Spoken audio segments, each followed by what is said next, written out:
Doug Logan, Cyber Ninjas. You are going to give us your report. And would you please give us just a tad of your background? Sure. So I'm Doug Logan. I'm the CEO of Cyber Ninjas. I have done cybersecurity work for a lot of major organizations, including Bank of America and JP Morgan Chase. I've done a decent amount of work in the federal government as well. I hold the Certified Information Systems Security Professionals, or CISSP. I also have GX Web Application Penetration Tester and GX Certified Incident Handler. I am listed as, I am actually an expert on the Antrim election case, and I have a report that's actually published associated with that that's publicly available from Matt DePerno's website. And I have, of course, been running this audit for the last roughly 5 months. Mr. Logan, could you pull the mic, or could you get a little bit closer to the mic, please? Is that better? Okay, awesome.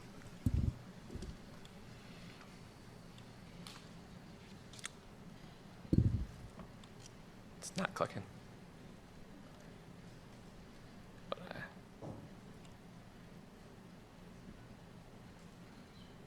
There we go. So I just want to start with an overview of what we actually accomplished here, because this is an audit like we've never had before. And involved, as you mentioned earlier, Madam President, involved over 1,500 people. And based on our calculations, it was actually more than 100,000 hours put in place. As you can see up on the photo right now, this is an example. This actually happened in the evening one of the days. So this isn't even a full group of everybody. We're going to go through each role that was out there, what functions they were performing. But you'll notice that everyone is located based on colors. That helped us keep track of where people were and make sure no one was out of place, and help us make sure that we both secured and maintained custody of all the ballots at all times. Over 1,500 people and like 100,000 hours. Now, security was something that was extremely important with everything that we did here. We had multiple layers of security. We actually had an external perimeter that was maintained by the Arizona Rangers. So as you came in, they would validate that you're on a list of individuals in order to be able to get in.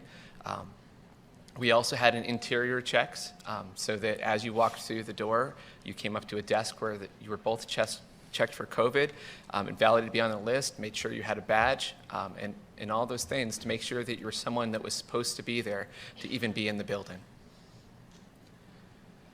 All the ballots and election equipment were stored within these cages, and anytime they ever left the cage, they were actually signed out by an individual. So we have a complete signed record of every individual that came and picked up every box. So someone took over custody of that box, and we actually had individuals called runners, and they would run it from the ballot corral, and they'd take it over to whatever table they need to go to. And that individual would then sign the box over to the table manager at the table that would then utilize it to process it. So at no time was a box of ballots or individual ballots outside of the care of someone's specific authorized care who has to sign off of it. In fact, we actually had 24/7 video surveillance on everything at all times. In addition, you'll see this lovely police officer. They were actually there 24/7 as well, and they were always within sight of the ballot corrals or where we had the election equipment stored. We had police officers at both locations, always maintaining and always making sure that the ballots and the equipment was 100% secure, and that nothing could happen to them. So this is one of our tallying tables. What you can see in the middle is actually a Lazy Susan. You'll notice that there's 3 counters around the table. There's someone who's actually at this table, they're loading, and someone who's unloading. So all counters were Maricopa residents who specifically voted in the last election. We wanted to make sure that if anyone was involved in this very important action, that they had skin in the game, and they were local. We didn't use anyone out of state for any functions having to do with the actual tallying of the ballots, or I should say actually tallying the ballots. Some of the table managers were from out of state, but the people actually counting the ballots were all Maricopa residents.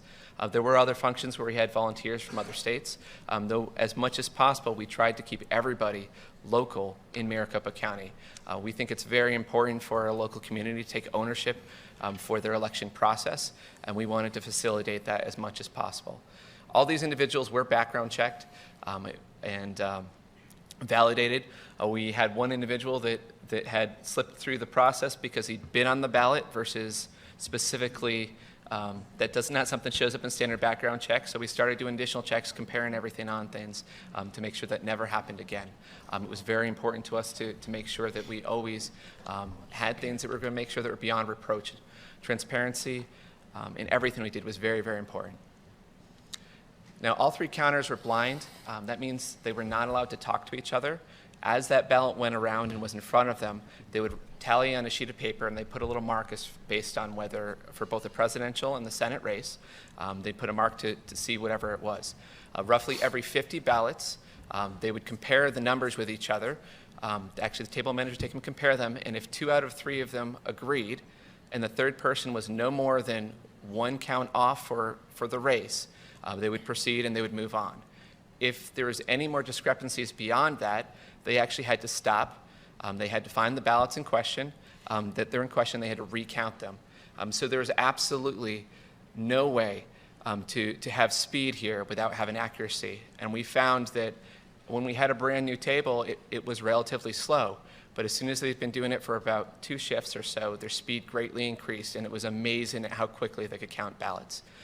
In the very beginning of the process, in our first 3 weeks, our fastest, I think that our most ballots we ever counted was roughly 30,000. When we came back and had more of a full shop, I think at our peak we did over 150,000 ballots in a day, and we're routinely doing over 100,000. So the speed, like I said, greatly increased, especially as we work through this. Okay. So the way the ballots would actually work is we had a ballot corral where the ballots were originally in. They would be signed out of that ballot corral, and they'd be taken to a tally table. After they were tallied, they'd go back to a ballot corral, which was specific to being in progress. And then when we had our paper examination tables, they were ready for a box of ballots. That's where it came. It came out of the in progress. So at the paper examination tables, we had DSLR cameras. Those DSLR cameras took pictures on the front and the back of these ballots, and they gave us very high definition images that allowed us to see all sorts of intricacies of the paper and what's going on. After it was done with DSLR, actually, excuse me, sir? I'm sorry, the clicker's not working? There we go. Let's go back there really quick. So once I went into the microscope stands, we had 4 microscopes. They were taking images of the magnified image, and that was over a number of different places. That included the presidential oval to take a look at how that was filled out. And with the way we had the lights, we could actually see when it was filled out with a ballpoint pen, you could actually see the ridges of the person pressing down on it. So you could tell the difference between something that was filled out with a Sharpie, you could tell something that was printed out by a pen, or you could tell actually if something was computer printed. You could tell the difference between all of them. We also had a microscope over certain parts of the ballot that would allow us to look at the paper fibers to help determine what type of paper was utilized. Now, when we were done with this, we actually had over 140 terabytes of data just from the paper examination alone. So we had massive amounts of data. In fact, with our camera footage and everything that ran the operation, we ended up with close to 2 petabytes of data. To give you a comparison, that is vastly more data that your average large 1,000-person company has. So we were running a very impressive network here that was completely air-gapped, wasn't connected to anything outside of the floor in order to support this, in order to have all the data requirements associated with it. It was a very complicated operation. So just I want to give a high-level status of where we are right now. So first of all, we've completed the hand count of all federal races. We've done all the image and microscope capture of all the ballots. We've reviewed and did a comparison of the official results. We've done analysis of the voter rolls. We've done the vast majority of the analysis of the actual voting machines and voting equipment. In progress right now, we're hopeful to soon, with the settlement that the Senate put together, to be reviewing the spent logs and routers based on the settlement terms. We're also hoping that the completion of the paper analysis that's being done will be done very shortly. Now, from a scope standpoint, stopped again. So no longer in scope was the canvassing. That was decided, that was removed. We have the tabular configuration to check internet configuration was something that was not provided. We believe with the other information we have, we'll be able to get similar data, but it will not be the same exact data. We had requested review the voter roll system, but a lot of the systems are used for checking in for the SIPUC system were not provided as part of the equipment that was given us. We had hoped to look at the review of the ICX devices, but again, those had not been provided. We had wanted to look at the provisional ballots, the ones that had not been counted, to count the sealed envelopes to make sure they matched up with everything and made sense. And those, again, were not provided. And we'd also hoped to take a look at the undeliverable ballots to see how many of them were bounced back or what happened to them. And again, those were not things that were provided. And so they were things that are no longer in scope and we're not able to take a look at. Okay, so now we'll get into the fun part and get more into the actual tallies and results. In order to understand some of these findings, I want to make sure that everyone has a clear picture as to how this process works. So if we have ballots that are actually damaged or otherwise can't be run through the tabulators, for example, the Braille ballots won't fit through the tabulators, some of the UCAVA ones are in formats that can't, they need to go through what's called a duplication process. Now this is a different thing than what Dr. Shiva was talking about when he talked about duplicates. When he talked about duplicates, he was talking about more than one envelope going to the same person. So we're going to talk about the word duplicates here, but we're actually talking about when there was an original ballot that couldn't be run through the scanner, and they created a copy of it, which was run through the scanner and counted. So when you have duplicates, when you have the originals and you have the duplicates, only one of those counted, and it should only be the duplicates. Now specifically, the originals are often referred to as damage sent to duplication, or DSD, and we're going to use that notation throughout things, that DSD means the original ballots, whereas the actual duplicates are referred to as dupes. So there should be one DSD per dupe, and there should be a unique serial number on every single DSD and every single dupe to match them up, so that you will know for sure that this ballot right here was duplicated to this other ballot. And if you want to compare and make sure the duplication process was done correctly and that it actually represented the voter intent, you'd be able to easily match them up, and it'd be easier to handle from an audit standpoint. Duplicate ballots also should be stored separately from the original ballots so there's not confusion, they don't get mixed up. So let's talk a little bit about those findings. So our duplicate ballots were commingled with the original ballots, not all of them. There were in at least one box case, which is something that they're not supposed to do according to the EPM. Duplicate ballots had incorrect and missing serial numbers. If you take a look at this table that's showing up, you'll notice the serial number on the left is what was actually on the ballot, for the duplicate ballot. And the serial number, the board 1 hand dupe 2114 on the right is what was actually on the original damaged. You'll notice the numbers are actually different. On the left-hand side, it says dupe board 3 hand 0 2114. On the right, it says board 1 hand dupe 214. We were able to match these up because of the ballot characteristics and the precinct that it came from, but it's a very painful process, and it has to be done manually in order to figure out what matches to what else when they're not actually stamped with the same exact serial number on them. We also had a number of serial numbers that were printed like this one that you see on the screen, where you can't really read it, it's not legible, so it theoretically has a serial number on it, but there's no way to match it up because you cannot read what the value is on it. In addition to having ballots that flat out did not have a serial number anywhere on there whatsoever, so there was no way to match them up with originals. Now, we also had duplicate ballots that reuse serial numbers. You would expect that a serial number, in order to match it up, would end up being unique, but you'll notice that there's two examples up here of two different pairs that are not associated with each other, but had the same exact serial number utilized. In this case, I believe we've got a large print and a standard damage pallet. We also have a few others in here. Again, same exact serial number, but these were not the same ballots. And specifically, if you ever take a look at a large print ballot, they're huge. They're very, very large. So it's not just that something was photocopied or anything like that. They literally use the same serial number on otherwise unrelated ballots. And this is probably one of the more interesting parts, is that we had more duplicates than original ballots. So according to our counts from our audit, we had 26,965 original ballots, and then we had 29,557 that were duplicate ballots, and those numbers should be the same. Based on the numbers received from Maricopa County, we should have had 27,869 of both originals and duplicates, and they should have matched up perfectly. Now, these extra duplicates did appear to favor Trump and Jorgensen.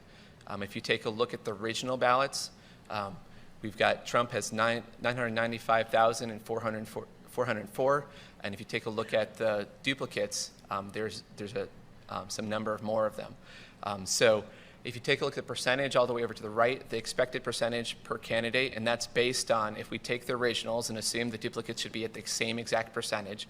So we had 48% of the originals were Trump, 50% of the originals were Biden, and 2% of the originals were Jorgensen. You can see what they actually have at the difference. In reality, Trump had 58% of the duplicates, 33 and 3.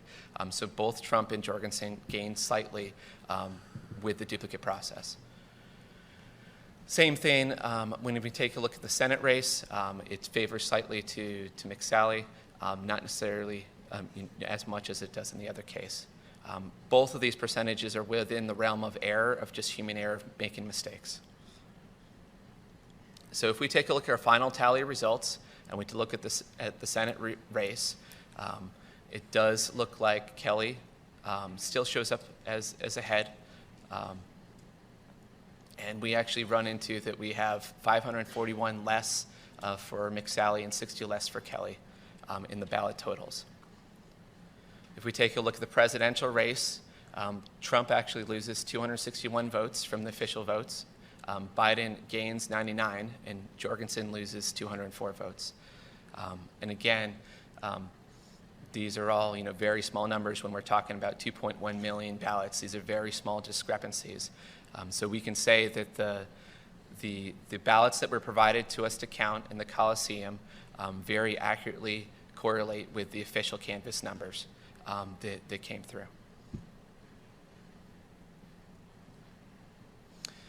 So we did have at least a batch of 50 ballots that was run through the tabulators twice. This is specifically when they took the Dominion tabulators, they had the same batch and it was run through more than one time. We found this because through our various counts, we had very clear confirmations of how many ballots were supposed to be in a box. And when we compared our results against the cast vote records, we were roughly 50 off, and that made us go take a look at the Dominion images. And when we compared it to nearby ballots, we actually found that there was a set of 50 ballots that had been run through, I said, again, twice. As far as we could tell, with it only happening once, there's no indication as to whether that, we have no clear indication whether it was human error or whether it was intentional. We assume that it's human error because it happened in very small frequency. This is an example of a ballot from two different batches. It's probably relatively small text for people to read, but if you read all the way down on the bottom, it'll tell you that it's tabulator, on the left-hand picture, tabulator 6004, BTC, which is the batch 288, and that's the image 154. And then on the right-hand side, we have, again, same tabulator, but batch number 287, which is one different, and it's image number 5. And we had roughly 50 of them that were in between the two of these. We found something similar from the UCAVA, where the UCAVA, for those of you who don't know, UCAVA ballots are for military and overseas personnel. It's a way that they can actually cast votes even though they're not physically here. Those ballots get turned in either via an online portal, they can be submitted via email, they can be mailed in, I think they can fax them in. There's a whole bunch of different ways these can come in, and as a result, they're in a lot of different formats, and there's a lot of variance among them. But on the left-hand picture, you can actually see that it's board number 2, hand dupe 573 is what approved it. On the right-hand side, it's hand dupe 574, and it's probably too small for you to read, but if you read the serial number circled on the top left, you'll notice that the timestamp and the serial numbers are exactly the same, which means that someone likely printed out the UCAVA ballot twice, and both of them made it into these things. We did not find this in a lot of quantities, but the only way we had to look at it was by hand. and there's over 10,000 UCAVA ballots. Because every single one of these UCAVA ballots is slightly different form, it's actually even difficult to do it in automated fashion. The only good way would be to go through by hand without some sophisticated processing. Okay, so we're going to talk a little bit about the official results that are actually turned out by the county, and this actually connects quite a bit with some of the stuff that Dr. Shiva was talking about. So from a definition standpoint, we have the official canvass. The official canvass is the official certified results that are put out by the county. It has the tallies of votes per candidate, per precinct, and provisional. It tells what the turnout was for a given precinct and all of that information. We also have what's called, here in Maricopa County, they call it the VM55 file, or the final voted file. It is a list of every single person that showed up to vote. And that's counted both for, for in-person, whether it's early voting in person or whether it's mail-in, and all of those are kept track of separately. So we have a number of all those different categories of who showed up to vote on any given day. We then have the VM34 full voter file. This is also referred to as say, your voter rolls. This is a list of everybody who should be eligible to vote. And the county in Maricopa seems to make these available roughly on a monthly basis, so that the full voter rolls. So that is your theoretical full list of everyone that may be able to, may show up to vote at a given election. Then we have our EV32 files, or EV32 early vote-in sents. Every single time a mail-in ballot is sent, it's supposed to have an entry in an EV32 file that corresponds with that mail-in ballot that's sent out. Likewise, we have an EV33 file, which is when any type of early vote is returned. Now, this both includes when a mail-in ballot is received and an in-person, when someone comes and votes in person. EV33 includes both of those. You may remember at the hearing that we had a while ago, we had mentioned that the EV32s do not match the EV33s. We were doing a quick analysis in order to justify canvassing, and there were 74,000 that were off. The vast majority of those 74,000 were from early voting in person, and that is why there was not an EV32 associated with it. We have this clarified in our report as well. That was not a purposeful discrepancy. It was just something that was not immediately clear at that point. So just to give an example on how these systems work in order to match everything up. So if we have 10 people who mailed in a ballot, and we had 10 people who voted early in person, and we had 10 people who voted on election day in person, we have 30 votes that are out there. So what this means is we should have the official canvass with 30 votes, and it should be allocated per precinct accordingly. It should be allocated based on the candidates, and you should have your official tallies associated with it. You would also expect that if you went to your VM55 file, you should see 10 people who voted via mail-in, because it has different codes based on that. You should have 10 people who voted early in person and 10 people who voted on election day, and every single one of those entries should have the name and address associated with the person that matches up with their voter rolls. Likewise, you would expect that your EV32 would only have 10 ballots mailed in it, because that was what was sent out. And your EV33 should have 10 people in it from the mail-in ballots and 10 people from the actual EV in person, for a total of 20. This is what you would expect in a balanced system. This is not actually what we found when we started comparing all these numbers. All these numbers were different in very different ways, and it's something that creates quite a few discrepancies. So none of these systems actually balanced. We're going to go through these. So our official canvass has 3,432 more ballots cast than the list of people who show as having cast a vote in the VM55 file. Now, I do want to specifically interject in here that we finally heard back from Maricopa County, because we asked them about this discrepancy. I think it was at least a week ago, but it was a couple weeks ago. So the day before we were presenting our results, they decided to tell us that those were actually for the protected voters who don't actually, who are either judges or battered women or other individuals who are concerned about publishing their addresses, that is the reason why that discrepancy is in there. I can't validate whether that's accurate or not accurate. This is information that we just received. What I can say is that this sort of stuff is exactly why with audits, Usually the organization you're in the process of auditing cooperates and works with you. It would have been, would have been extremely helpful in order to get feedback and work through them through this entire process. Now, we do have 9,041 mail-in voters showing return ballots, more return ballots in EV33 than they were sent in EV32. Sounds like Dr. Shiva found something very similar to this as well. So specifically, we found they were mailed one ballot, but somehow 2 ballots were received, which I do not know how you would have 1 ballot sent and 2 received. The assumption would have to be that it's a clerical error or there's something else going on. It's not clear how you can have that happen. 277 precincts show in the official canvass as having more ballots cast than people showed up to vote, for a total of 1,551 excess votes. Again, the county has explained to us that the same reason for the VM55 difference they're saying is the reason there. We have not had a chance to validate that. There are 2,472 ballots shown in EV33 that don't have a corresponding entries in the VM55, and only 2,042 ballots show as rejected in the official canvass for a discrepancy of 430. So let's walk through this really quickly. So if something is in the EV33, that means that an early vote was received. And we have the individual's name and the voter ID associated with it. So if an EV33 was received, you would expect that if it's not in the VM55 file of who voted, then it had to be a rejected ballot.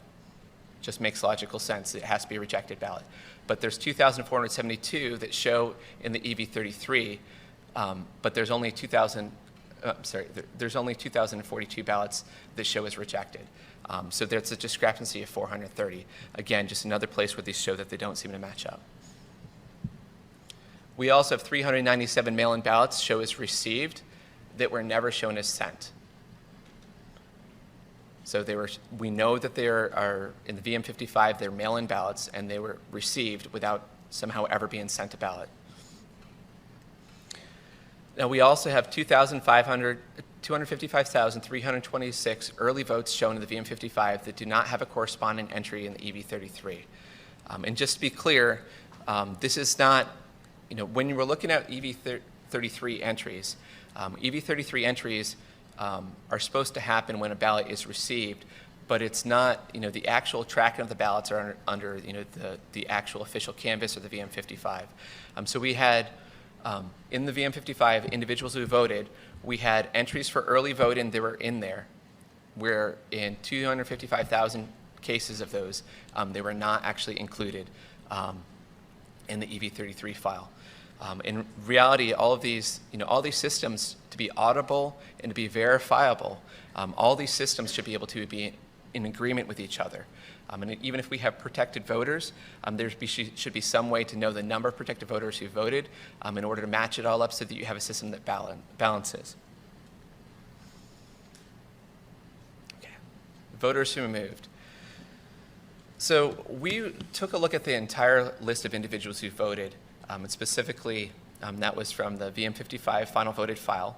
And we ran it through a commercial database that put out by Melissa called Personator. And Personator is a best-in-class identity system that helps check addresses and make sure they're associated with the user. It'll show prior and current addresses. It'll track move dates. And it'll actually also track date of birth and date of deaths. So we went and took the voter rolls and we compared them against this to see how many people might have moved and based on statute should not have necessarily cast a vote. So the first thing we found is that 23,344 voters who voted via mail-in ballots, even though they showed in Melissa as having moved from that address. And we wanted to make sure we accounted for the circumstances where a college student might have moved away from home or a family member might have moved somewhere else. So we actually eliminated all the cases where someone was still at that residence that had the same last name. That's how we came up with 23,344. So if your mail-in ballot is sent to an address that you no longer live at, there should be no way for you to receive that mail-in ballot. At least it's generally not a way for you to reset mail-in ballot because mail-in ballots are legally not allowed to be forwarded. So it can't be forwarded to your new address. So the only way this situation could happen legally is if you know the prior if you know the current resident and you're able to meet with them and pick up your mail-in ballot or somehow have some other arrangement to pick up your ballots were there. But still, 23,344 people voted when they should no longer, have access, would not normally have access at that given address. We had 2,382 voters who voted in person, even they showed Melissa as having moved out of Maricopa County prior to that date. We have 2,081 voters who moved out of state in the 29 days before the election and appeared to be given a full ballot, which should have been, if anything, if they voted at all, it should have been a president-only ballot, where literally the only option on the ballot would have been president. That is something that is by Arizona statute. Okay, let's talk a little bit about the voter rolls. So registration dates do not generally change in your voter rolls. So this is your day of registration, unless it's to correct a mistake. And this is something that we received out of the actual recorder's office. They told us that those dates should not generally be changing. Your date of registration should be your date of registration. And it says there at the end, the only time a voter may have two dates of registration is if the registration has previously been canceled and the voter registers again. The original record would be canceled for a variety of reasons, and then they'll have a new record with a new date of registration. So the old record should not exist, and it should not have a date of registration change. Likewise, we have this thing called AFSEEK. And AFSEEK is actually a unique identifier that is a reference to a transaction. So for example, if you went and you needed to change your address, you would fill out a form, and when you filled out that form, you would turn it into the recorder's office, and they would image that, and they would process it. And when they processed it, they would assign it a unique identifier. That unique identifier actually gets stored in your voter rolls as the latest one, and it is specific to that change, that change request. So those should be unique. You should not even have it twice in your voter rolls. It should only happen once, and it should not be shared among multiple individuals.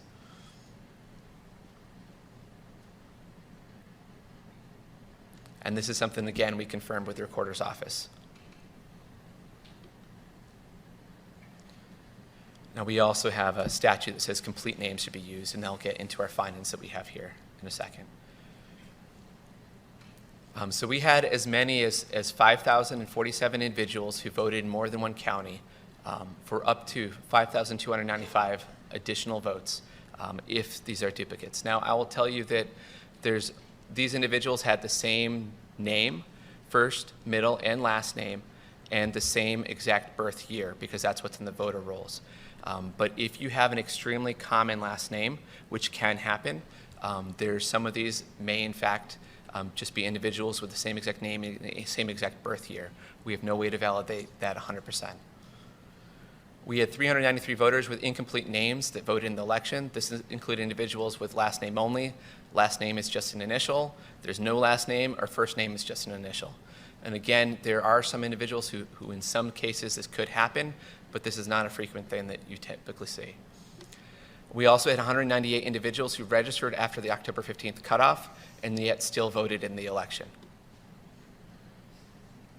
And we had 2,861 voters who have shared an AFSEEK number with another voter at some point in time. And that does not, we don't know exactly what that means, but based on the descriptions of everything that's happened in the system, it suggests there may be some integrity issues with the data. When impossible situations happen in a system, and if you've got integrity systems in something as important as the voter rolls, there would be a concern. We have 282 potentially deceased voters in this election. I know that there's been some much wider numbers that have been circulated on the internet. We tried to validate this stuff very, very precisely. It can be a difficult thing to match up voter rolls to individuals. From our testing, we believe that all the ones we have in here are accurate, but there are potentially additional ones as well. We have 186 people who potentially have duplicate voter IDs that both voted. I think that Dr. Shiva was mentioning that we haven't had individuals with the same first name, last name, and the same address and seem to have the same signature. That is something that we have also seen in the voter rolls with people who seem to have literally the same exact name. We have 186 people that's the case where they actually, the first name and last name and the address all match up. and year of birth. Because assumption would be you might have a junior in a different place, and so they'd have a different day of birth associated with it, but not the same address. And that is the end of the presentation.